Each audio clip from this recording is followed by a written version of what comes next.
श्री कृष्ण भगवान ने कहा, हे महाभाव, और भी मेरे कल्याण कारक वचन सुनो। तुम पर मेरी अत्यंत प्रीति है, अतः तुम्हारे कल्याण के लिए कहता हूँ। मेरी उत्पत्ति का हाल ना तो देवगण जानते हैं और न महर्षि लोग। मैं ही देवों और महर्षियों का आदि कारण हूँ, जो मुझे अजन्मा, अनादि और सब लोगों का ईश्वर जानते हैं। वे सब मोह रहित हैं, उनके पाप नष्ट हो जाते हैं। बुद्धि, ज्ञान, असमोह, वशम, सत्यम, वशम, दुख, जन्म, मरण, भय और अभय, अहिंसा, समता, संताप, तप, दान, यश, अपयश इत्यादि जो अनेक प्रकार के भाव हैं, वे सब मुझसे उत्पन्न होते हैं। 7 महर्षि और उनके पहले 4 मनुष्य मेरे मन से उत्पन्न हुए। जगत के समस्त प्राणी उनसे उत्पन्न हुए। जो मनुष्य मेरी इस विभूति को बड़ी भांति जानते हैं, वो निश्चय योग से सिद्ध होते हैं। इनमें संदेह नहीं, ये जानकर कि मैं ही सबका उत्पत्ति कारण हूँ और मुझ में ही सबकी प्रवृत्ति होती है। विवेकी प्राणी मेरी उपासना करते हैं। वे मुझ में अपने चित्त और प्राणों को लगाकर एक दूसरे को समझाते हुए भजन करते सदा संतुष्ट और सुखी रहते हैं। चित्त को सावधान करके प्रीतिपूर्वक भजन करने वाले को मैं ऐसा बुद्धि योग देता हूँ, जिससे वे मुझे प्राप्त कर लेते हैं।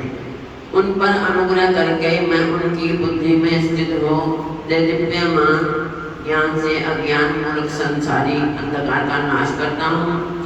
अर्जुन ने कहा, आप परब्रह्म हो, परम धाम हो, परम मित्र, अचल और दिव्य पुरुष हो, आदि देव हो, अजन्मा हो, सन्यासी हो। तुमको सब ऋषि, देव ऋषि, नारद, अमित, देवज्ञ और व्यास भी ऐसा कह गए हैं, और स्वयं तुम भी कह रहे हो। हे केशव, जो तुमने मुझसे कहा है सो सब मैं सत्य हूँ, मानता हूँ। हे भगवान, देवता दानव इन दोनों ने ही तुम्हारे रूप को नहीं जाना है। वे सब जीवों के उत्पन्न करने वाले भूतेश, हे देव, हे जगतपते, हे पुरुषोत्तम, आप स्वयं ही अपने मन को जानते हैं। अतः आप अपनी उन विभूतियों का हार पूर्णतः वर्णन कीजिए, जिनके द्वारा आप सब लोगों में व्याप्त हो रहे हैं। हे योगिनी, हे भगवान, सदा आपका चिंतन करता हुआ मैं आपको किस प्रकार से जान सकता हूँ? आपका ध्यान किन किन भावों से करना योग्य है? हे जनार्दन, कृपया अपनी माया और विभूतियों को विस्तार से कहिए। इस अमृत रूप आपकी वाणी को सुनने से मेरा मन तृप्त नहीं होता है। श्री भगवान ने कहा, मेरा विस्तार तो अनंत है, तो भी मुख्य मुख्य विभूतियों को मैं तुम्हें सुनाता हूँ। हे गुरुकेश, समस्त भूतों के अंतःकरण में रहने वाली आत्मा मैं ही हूँ। मैं ही उनका आदि, मध्य और अंत हूँ। मैं आदित्यों में विष्णु, प्रकाशकों में अनेक किरणों से भूषित सूर्य, मरुदगणों में मारीच और नक्षत्रों में चंद्रमा हूँ। मैं वेदों में सामवेद, देवों में इंद्र, इंद्रियों में मन और धृत मात्र में चैतन्य नहीं हूँ। मैं रुद्रों में शिव, यक्ष, राक्षसों में कुबेर, अष्टवसुओं में अग्नि और पर्वतों में सुमेरु में ही हूँ। हे पार्थ, पुरोहितों में बृहस्पति, सेनापतियों में सकंद और जलाशयों में समुद्र में ही हूँ। मैं महर्षियों में भृगुवाणी, अक्षरों में ओंकार, यज्ञों में जप और सखावरों में हिमालय में ही हूँ। पक्षियों में पीपल, देवर्षियों में नारद, गंधर्वों में चित्ररथ, सिद्धों में कपिल मुनि, वेदों में अमृत से उत्पन्न उच्चेश्रवा, गजेंद्रों में ऐरावत और मनुष्यों में राजा मैं ही हूँ।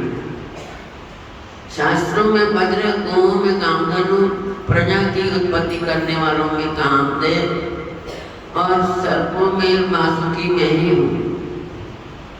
नागों में शेष नाग हूँ, जलचरों में वरुण, पितरों अर्यमा और शासन करने वालों में यमराज मैं ही हूँ। जातियों में प्रहलाद, ग्रास करने वाले मैं काल, मृगों में सिंह और पक्षियों में गरुड़ मैं ही हूँ।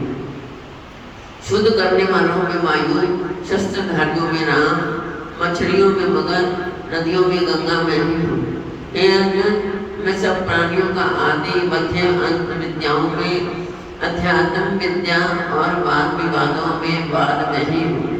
अक्षरों में ओंकार, समासों में द्वंद्व, अक्षर, मुख और चार मुख वाला ब्रह्मा भी मैं ही हूँ।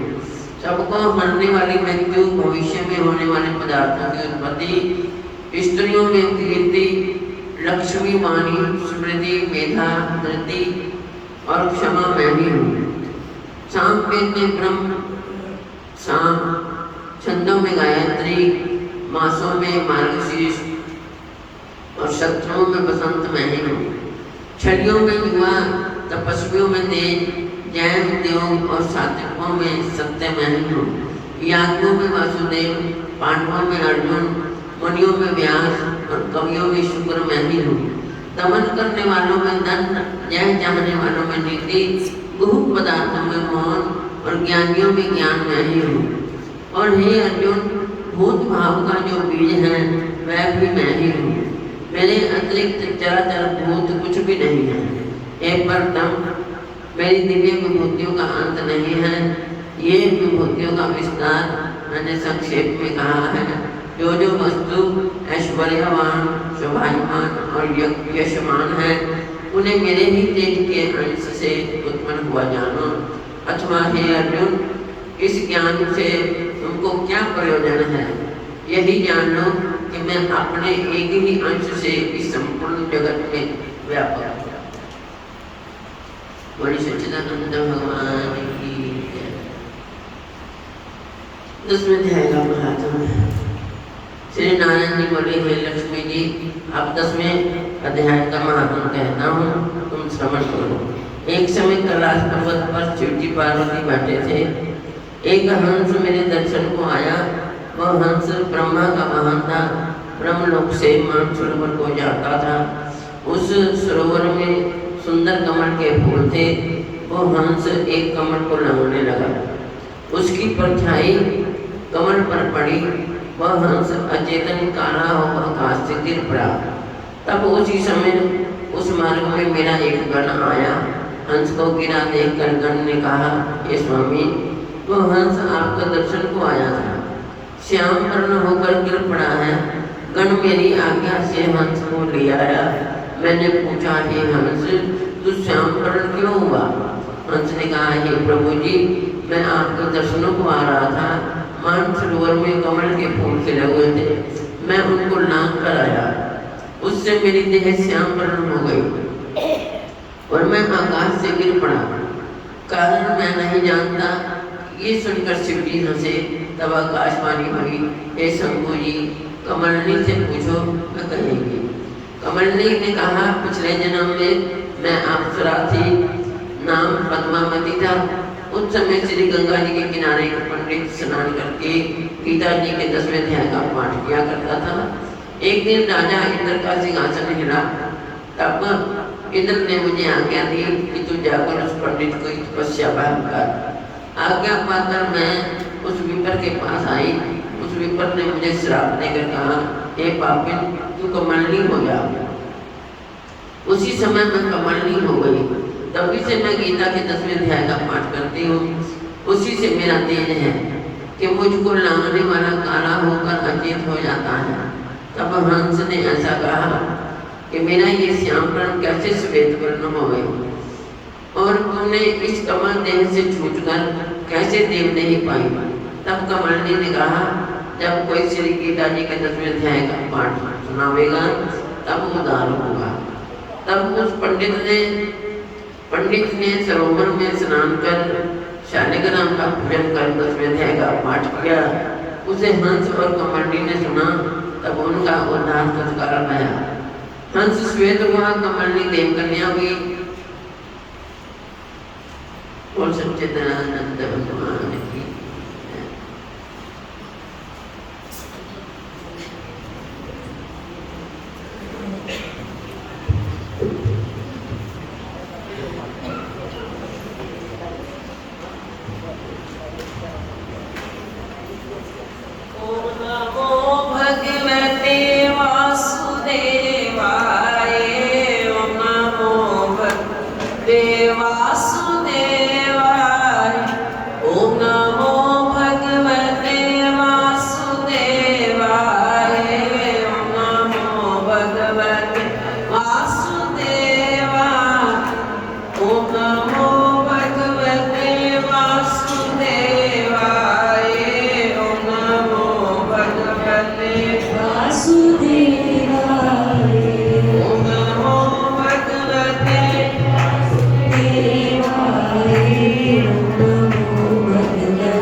Bhagavate